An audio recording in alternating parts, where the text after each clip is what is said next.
القسطنطينية دي قصة كبيرة. قصة ايه؟ الامبراطورية البيزنطية، الامبراطورية الايه؟ القياصرة والأباطرة وعراق وقسطنطين. قصة كبيرة. كل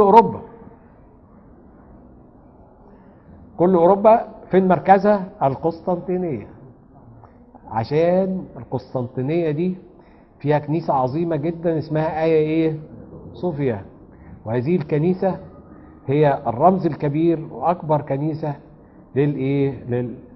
للأرثوذكس. زي ما الفاتيكان أكبر كنيسة مين؟ للكاثوليك. أكبر كبيرة دي للكاثوليك.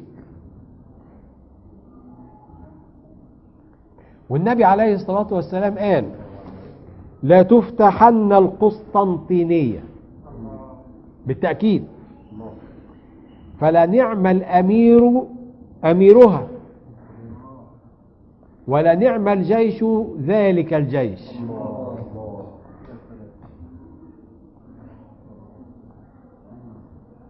النبي عليه الصلاة والسلام بنفسه بعت لهم جيوش.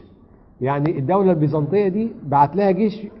غزوة مؤتة سنة 8، غزوة تبوك سنة 9، بعث الشام بتاع سيدنا أسامة سنة 11. وما زال بقى فتوحات الشام دي عمالة نفسهم الأمويين والعباسيين نفسهم يفتحوا القسطنطينية عشان يبقوا هم خير جيش. مش عارفين، لأن القسطنطينية ديت كانت حواليها 3 أسوار عتيدة. أول ما يعرفوا إن في يجوا يروحوا قافلين الأبواب خلاص. وجوه بقى عندهم الأكل والشرب يكفيهم بقى إيه. والجيوش اللي جاية مش هتستحمل الشتاء بقى تقعد تحاصر فإيه ما محدش يقدر عليهم.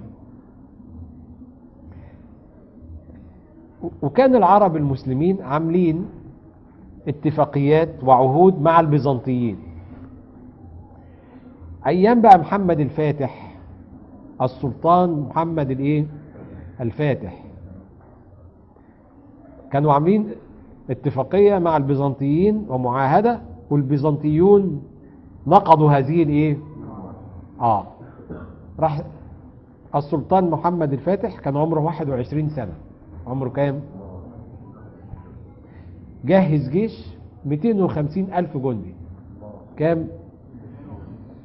والمدافع السلطانية، المدافع الايه؟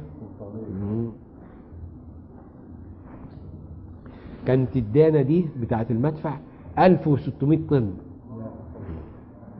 والمدفع كان بيجره 300 طور.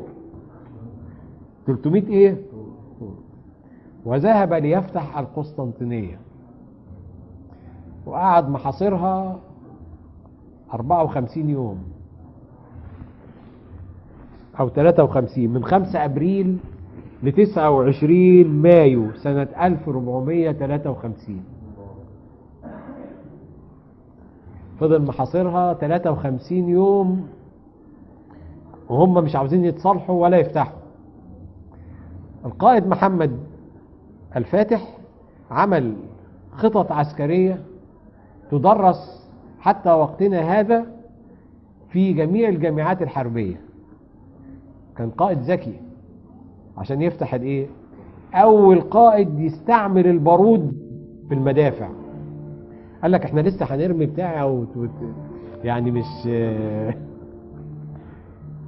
قال لك لا، هو اول واحد يستعمل البارود بقى في الايه؟ وجرب المدفع قبل ما يروح. جربه في مدينة اسمها أديرنا، موجودة لحد دلوقتي. وقبل ما يجرب المدفع قال لكل سكان أديرنا، قال لهم ان احنا هيحصل صوت جامد، محدش يخاف، دي حاجة احنا فعلا المدفع عمل صوت رهيب، وخدوا المدافع ديت وضربوا بيها الايه؟ الأسوار، وفتحوا فيها فتحا، وانتصر القائد محمد الايه؟ الفاتح. وكان هو الذي قال عنه رسول الله صلى الله عليه وسلم: فنعم الأمير ايه؟ أميرها ونعم الجيش ذلك الايه؟ الجيش. ودخل وفتح وقال لهم: اذهبوا فأنتم الطلقاء. اللي يدخل الكنيسة يبقى آمن، اللي يدخل بيته يبقى امن زي ما النبي عمل. طبعا ما كانش فيه مساجد، كانت كلها كنايس. قائد محمد الفاتح اول حاجة عملها بعد ما دخل حول الكنيسة آيا صوفيا الى مسجد. الى ايه؟ بس يا اخي عمل حاجة ما عملهاش سيدنا عمر. يعني سيدنا عمر لما راح يفتح بيت المقدس، ما هو بيت المقدس ده اتفتح كم مرة؟ سيدنا عمر فتحه صلحا. فتحوا ايه؟ يعني راح للبطريرك قال له اتفضل المفاتيح اهي، قال له نقعد بقى نتكلم. لما الحاجة تتفتح صلح خلاص نسيبهم زي ما هم ونسيب لهم حاجتهم، مفيش اي مشكلة، ويدفعوا الجزية وخلاص شكرا. انما لما الحاجة تتفتح قصر وحرب، لا دي فيها بقى ايه كلام تاني. فيها ايه؟ هي دي قوانين الحرب، تخسر كل شيء. ما انت كنت هتخسرني كل شيء، فانت بتخسر كل شيء. يا اما نقتل الرجالة، يا اما نسبيهم، يا اما نستعبدهم. صح؟ هو ما عملش كده، الراجل ما عملش كده، قال لهم اذهبوا فانتم الايه، ولا هنقتل ولا هنسبي ولا خلاص. يبقى بيت المقدس ده اتفتح كم مرة؟ في ايام سيدنا عمر، وايام